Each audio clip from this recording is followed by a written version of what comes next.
bouncer. I make a living putting my life on the line.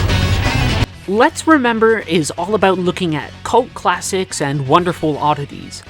Squaresoft's beat-em-up title, The Bouncer, was a natural fit. A strange move by the publisher at the start of the PS2's launch cycle, it's also a singularly underrated game in its own right. I think plenty of people have heard about this game or even played it back in the day, but far fewer realized that it's actually pretty damn good. The Bouncer was developed by Squaresoft and Dream Factory. The project was a perfect mix of the company's sensibilities. Dream Factory were the minds between Ehrgeiz and Tobal, and the company's chairman, Seiichi Ishii, was a designer and director on the Tekken series. And Square, well, if you're looking for someone to jazz up games with traditional RPG mechanics, there's few folks better than the minds behind Final Fantasy. The game was conceived as something of a playable action movie, but the main draw was a marriage between RPG and fighting game elements. The project was co-directed by Takahashi Tokita and Seiichi Ishii himself. Tokita was most popularly known for his work as a director on Chrono Trigger, and I think it's safe to say that his input was instrumental in the overall design of the Bouncer. Tokita thought that action games were great for connecting players to characters through movements and inputs. He called this oneness. He said there was a oneness between the player and the player character, but he felt that action games lacked in story. RPG elements covered narrative, but their formal structures at the time lacked a certain tempo and immediacy that Tokita really wanted in his game. By combining the two, he hoped for a more dramatic and compelling experience. Let's talk about the combat before anything else. It's hard to say if everything worked. The game itself was met with lukewarm reviews, but the Bouncer does have a surprising amount of depth to the combat that really helps the player feel a connection to their characters' bodies and their place within the world. Like a fighting game, inputs correspond to high, mid, and low attacks, but various directional combinations after the fact end with results that change depending on where you're pointing. And there's also pressure on the buttons that affects things too. You can do a lighter attack by pressing lighter on the button, or you can do a heavy attack by pressing heavy on the button. This allows moves to chain together into combos or to alter into variations with a surprising amount of ease once you start to experiment. Learning those combos and the timing can be a little tricky, but the game definitely opens up as you progress. For each character you defeat, you gain Bouncer points. It's basically experience points, but you can use it to either upgrade character traits like HP or attack, or to buy new combat skills. Even at the time, it was nothing revolutionary as far as progression systems go, but the growing degree of control you gain over your character by unlocking skills is definitely felt. It helps that using special skills is really easy. A combination of the L1 shoulder button and any other button can lead to some exciting and really powerful moves. Initial previews of the game boasted that there was going to be an environmental destruction component, and while that was never put into the game, another feature was implemented: ragdoll physics. This is a good thing and a bad thing for the combat. Certain attacks can set up enemies to be juggled in the air in a way that's exciting and does a lot of damage, but then other times you can get hit and flop to the ground like you've had all your strings cut. There's even one staircase in a level that if you get knocked onto it, you slide all the way down it like you're on a water slide. And in other times you can get knocked to the ground and hit multiple times without even having a chance to get up and react. It's really exciting that the developers were able to implement this feature, but it's definitely a first step that can make combat exciting at times, but also extremely frustrating. The game makes up for some limited action in the core mechanics by having 3 characters with distinct playstyles: Sion, Volt, and Ko. Sion is the main protagonist, and his attacks are really aggressive but lack a certain degree of refinement.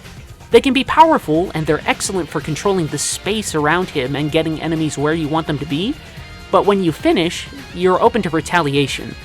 Playing as Sion has a lot more risk and reward than other characters. Volt is the bruiser of the group. He has the most health and his attacks are the most powerful, but they're harder to implement. He uses a lot of throws and wrestling dives, and throws can be blocked by enemies, so it's really hard to use him well. Ko has a lot of complex and multi-hitting leg attacks and kicks, but his basic moveset is very tame. He's a technical character that starts off very limited, but ends up with the most deadly moveset of all the bouncers. The three characters can also use combination attacks as well. When a teammate signals, the trio can perform complicated power attacks that include football punting someone across the room or some painful bone snapping. But what the hell is the bouncer about? Okay, so get ready here because I'm going to take you for a ride and talk about the entire game's plot in deep detail. And I'm not going to edit this section at all because this game is bananas and I love it.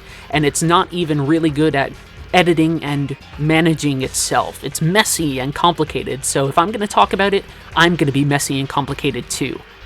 We open up with a mysterious woman who's watching a news broadcast about the powerful Mikado company and how its CEO, Duragon Mikado, has built a giant solar power satellite to provide energy to the world. She gets a message that the company is on the move to capture a girl named Dominique Cross. Mikado's special forces leap from rooftop to rooftop, making their way to a bar named Fate. This is where all three of our protagonists work as bouncers, because being a bouncer is like the coolest thing ever. Dominique's a regular customer there, or maybe she works there, it's not really clear. Anyway, everything that night seems pretty calm. Dominique's there giving Sion a gift for his 1-year bouncing anniversary when the special forces attack.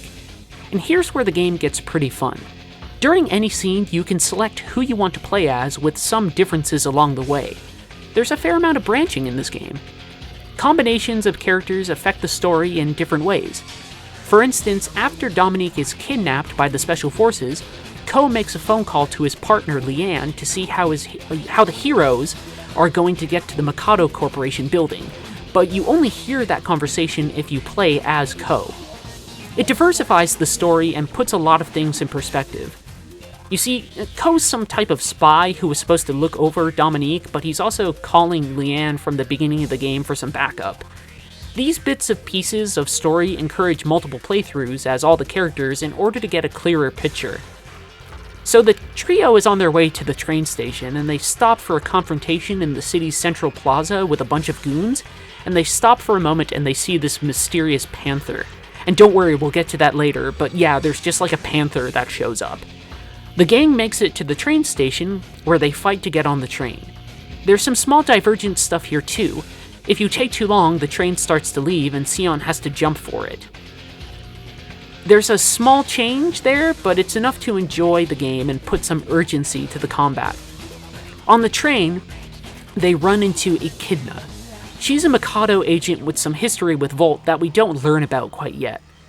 The train speeds up to the Mikado building after you defeat her, and Ko's backup arrives with a giant jet and shoots the train for some reason and accidentally cuts the brakes. This is super bad news because the train is carrying rocket fuel for that big old satellite project I mentioned at the start. Oh yeah, did I mention that you only get to see some of this scene if you, play as Ko? And then if you don't play as Ko, the plane shows up and you don't know why there's a plane there? There's just a plane. If you don't play as certain characters, you just don't get the information, and that's one of the things that makes the Bouncer's story so fun. You'll be on a train, and then all of a sudden a freaking gunship will show up and shoot at it. It's really great. With the brakes out, you have to find a card key to detach the rocket fuel from the train. If you do, the next segment is a lot easier. You just sort of have to fight through enemies in a hallway. If you don't, you have to rush through closing doors as flooding seawater comes up after the train has exploded and, blown up part of this weird dam that was part of the Mikado building. The gang eventually makes their way through all this, and they steal a flying machine, because why not? Of course there's flying machines. And Sion sees Dominique in, this central dome in the center of the Mikado building. And so they fight through all these guards, including a weird, mentally unstable Special Forces leader named Mugetsu, and they reach the dome to find Duragon Mikado fighting with Sion's Kung Fu Master. Oh yeah, did I forget to mention that Sion has a Kung Fu Master? Well, the game does too. Sort of. Loading screens have some backstory chunks for the characters, but really the game just tosses a Kung Fu Master at you. Oh, and by the way, that panther from before? It turns out she's a shape-shifting person, and she's just playing piano and stuff. Welcome to the world of the bouncer. Anywho, before fighting Duragon, he reveals that Dominique is his sister. And so you fight him, and it's a pretty decent fight. But after the fact, he opens up like a Bond villain trap in the floor, and now you get to play 3 different branching paths through the Mikado building. Sion fights his way to the top of the building, stopping a little bit to learn about Mikado's secret projects. Mugetsu is a subject of robotomy, a process that makes his mind deteriorate the more violent he gets. The Panther is some type of bionoid that's related to Sion's dead girlfriend Chaldea. That's right, he has a dead girlfriend that they also don't mention until this moment, really. And there's also some strange stuff going on with Dominique. Volt basically just fights his way out of the surgical bay in a pretty standard fighting section. But then we get to Ko's segment. He dresses up as a Mikado soldier for an extended stealth segment. A stealth segment. In the middle of a beat-em-up. Except it's also Simon Says. The Special Forces have all of these secret hand codes and signals, and when they make a pose, you need to match it. But the game tosses a lot of curveballs at you. There's a majorly long sequence of random inputs. There's one section where a guy just chooses a random input, like he just goes really fast and you have to guess what he'll end up on. There's another where you lead, but if you choose the wrong hand signal, you get attacked. And there's another where you have to select 2 sequences of like inputs, but the game never tells you that you can do this. It just sort of guesses that you'll figure it out. It's really nice because it's like a lovingly crafted section of the game, but it's also just wonderfully absurd and really encapsulates some of what the bouncer is about. So anyway, the trio gets to the top of the building where they find Dominique again. Sion's ambushed, and Ko's going to run in and get Dominique out of there because that's his super secret spy mission, but Volt shows up and sort of picks him up and chucks him into Mugetsu. And so the crew beats the crap out of Mugetsu, and they decide, hey, let's run through the rocket tower because that's the best way to get out of the Mikado building. You get to choose who escorts Dominique down the tower, and she really doesn't like it when you pick Ko. She wants you to pick Sion because they are totally crushing on each other. It turns out, though, that the rocket tower is full of, like, crazy robots and, like, power loaders from aliens, and you have to fight your way down while protecting Dominique. It's a escort section of sorts. But you don't really have to do it. You can just run past all the enemies because whatever the fuck, who cares? This is the bouncer, do what you want. At the bottom, you have to fight an android who shows up, and after you defeat them, like, more copies of the android shows up, and Dominique goes into turbo mode and kicks everyone's ass because she's a robot. She's a robot copy of Duragon's dead sister, who died when they were young and a hospital wouldn't help them. She then gets kidnapped by Mugetsu, who just keeps on showing up because, holy crap, this guy won't die, and he takes her to Duragon, who's going to fly away in his giant shuttle to his space station above the Earth.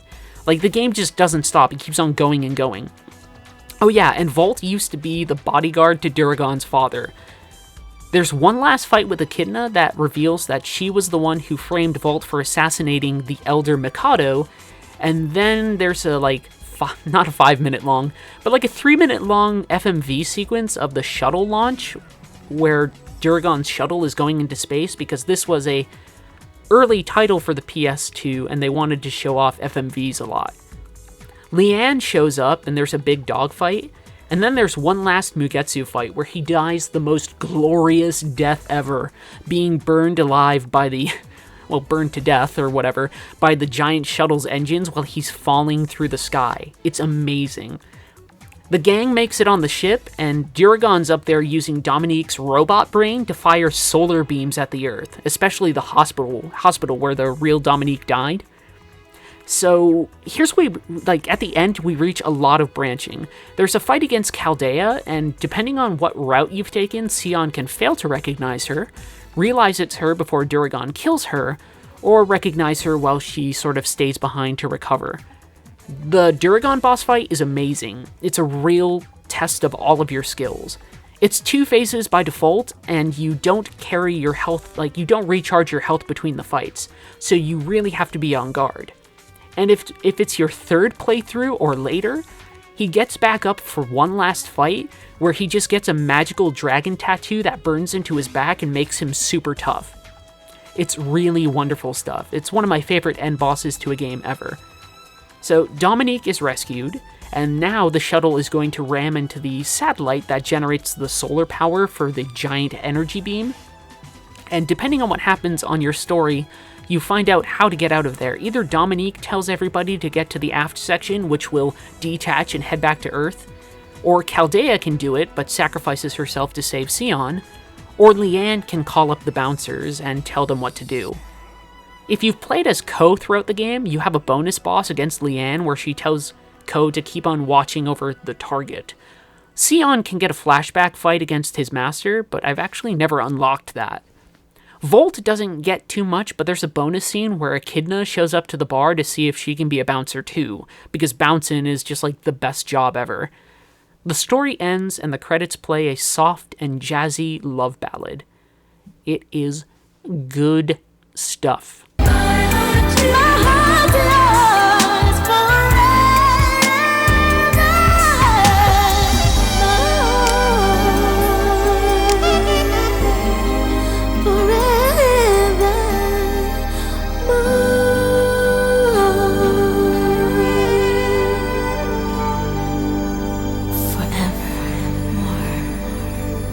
If all of that sounds ridiculous and messy, that's because it is.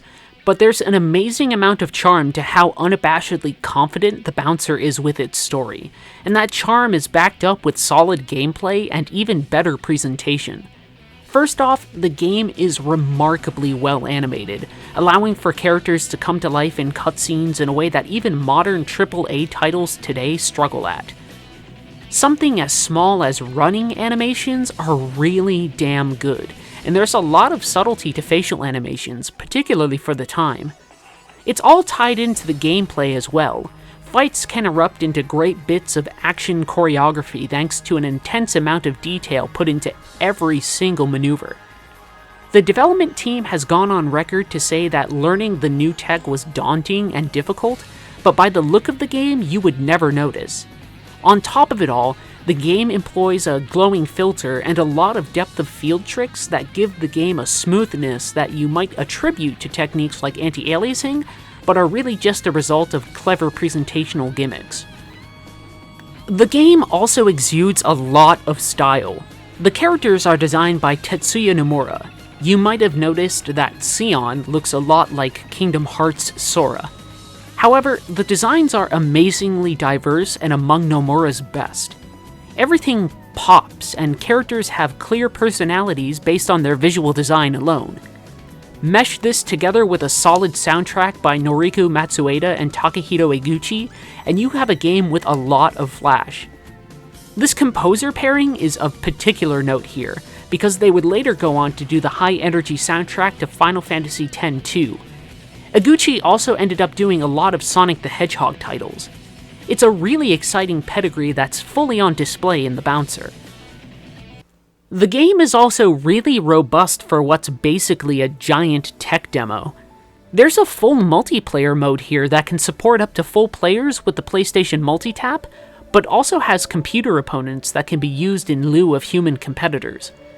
There's free-for-all and team battle options, and the roster of fighters is massive, including characters that you unlock by playing through the story mode. These characters all have individual quirks and playstyles. For instance, Chaldea can transform into her panther form, and Dominique has low health and poor basic attacks, but really powerful special attacks that play off the fact that she's actually a robot. In addition to the multiplayer, there's a survival mode that allows you to pick from the character roster and play through levels of enemies until you're finally defeated. There's even a record leaderboard so that you can compete with friends. All 5 friends who might play the Bouncer. The Bouncer is far from perfect. Spamming special moves tends to get you through most combat encounters in a way that really reduces the value of playing with finesse or experimenting with combos.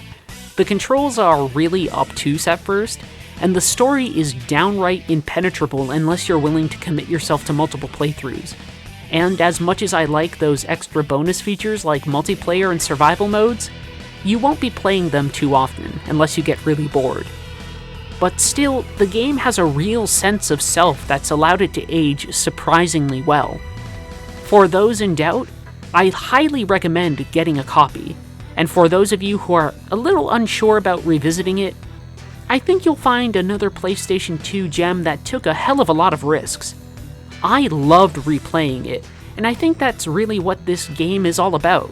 It's just fun. Goofy, but wonderful fun. There's no doubt in my mind that The Bouncer is a title worth remembering.